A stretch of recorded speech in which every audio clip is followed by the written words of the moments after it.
What if everything you thought you knew about American democracy was backwards? What if the greatest experiment in freedom was actually designed to destroy civilization itself? And what if a French philosopher predicted our modern world of consumerism, conformity, and endless scrolling over 180 years ago? Stay with me, because this story will change how you see the world we live in today. Oscar Wilde, the brilliant English playwright, once said something shocking: America is the only country that went from barbarism to decadence without civilization in between. Now, he meant this as a witty jab, but there's a deeper truth hidden in this joke. America wasn't just different from other nations. It was designed to be the opposite of everything civilization stood for. The Founding Fathers looked at thousands of years of human history and saw the same patterns repeating: prejudice, rigid hierarchies, endless wars fought over tradition and pride. They asked themselves a revolutionary question: what if we could create something entirely new? What if we could build a society that escaped the trap of civilization altogether? In 1835, a French aristocrat named Alexis de Tocqueville traveled to America for 8 months. What he saw both fascinated and terrified him. He wrote a 1,000-page masterpiece called Democracy in America, which became the most famous book ever written about the nation. But here's what most people miss: Tocqueville wasn't celebrating American democracy. He was warning the world about it. Tocqueville recognized that America had become something unprecedented in human history, the first truly middle-class, mass democratic society. And while this seemed like progress on the surface, he saw darkness lurking beneath. He feared that American-style liberty would spread across the globe like a virus, creating a world that was atomized, uniform, and mediocre. Let's break down what he meant. Atomized means people living in isolated bubbles, caring only about themselves. Uniform means everyone thinking the same way, following the same trends. Mediocre means nobody striving for true greatness anymore. Sound familiar? Because in 2025, this is exactly the world we inhabit.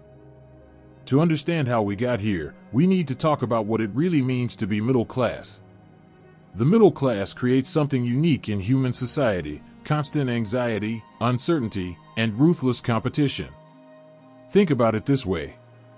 In traditional civilizations, if you were born poor, you stayed poor.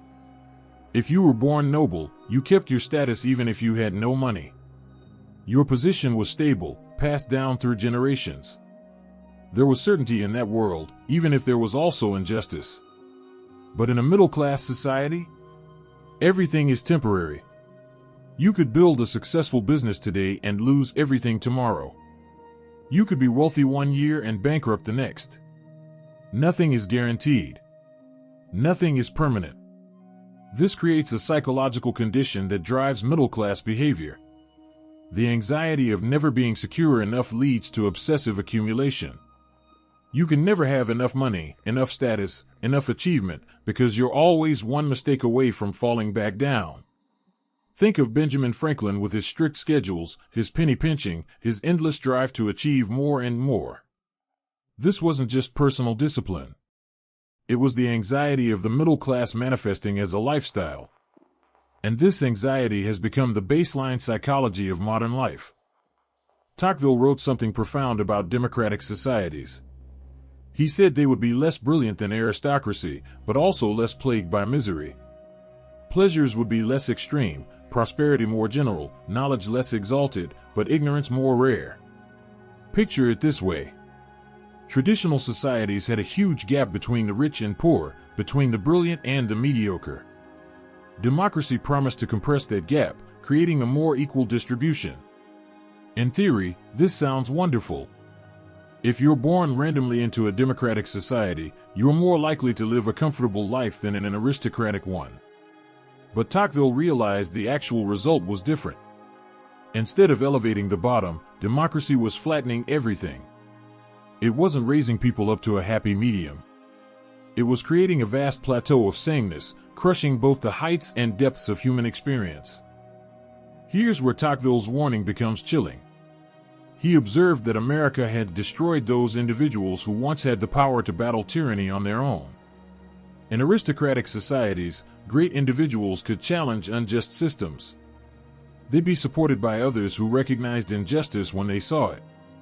But in a middle-class democracy, something sinister happens. The conformity of the majority becomes its own form of tyranny. If everyone seems happy with the system, anyone who questions it gets shut down. Great individuals can't arise because popular opinion crushes them before they can gain traction. Notice something interesting about American heroes. They're not generals or philosophers or spiritual leaders. They're businessmen. Henry Ford, Thomas Edison, Elon Musk. The people Americans worship are those who won the game of making money. That tells you what the culture truly values.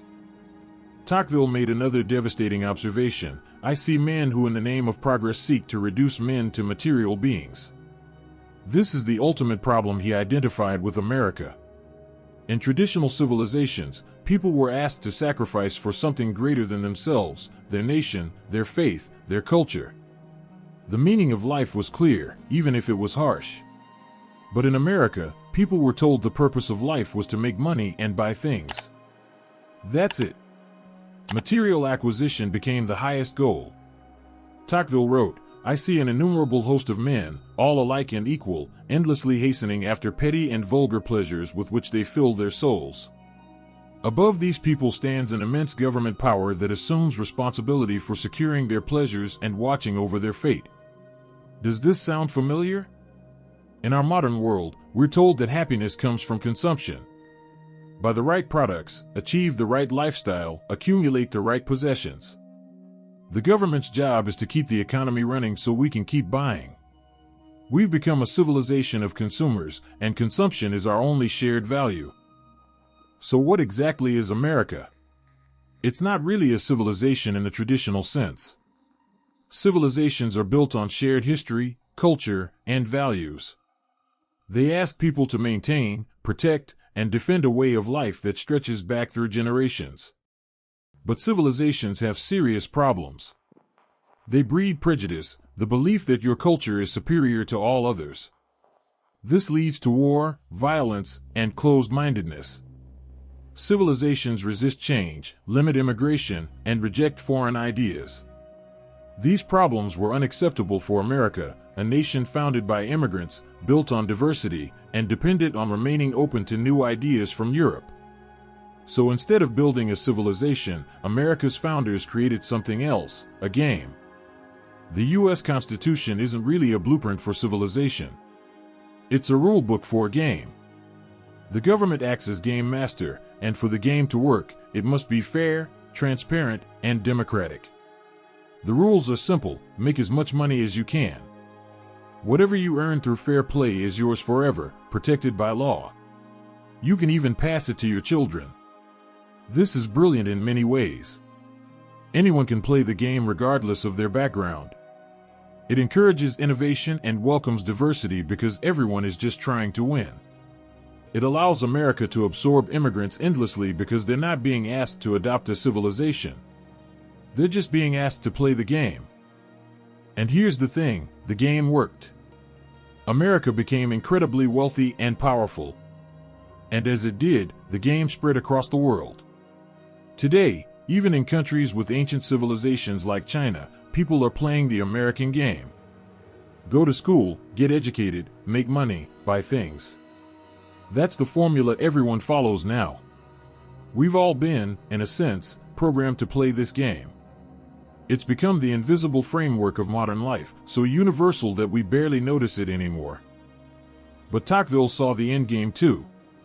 Eventually, a few players win everything. Massive inequality grows. And then people wake up and realize, this game sucks.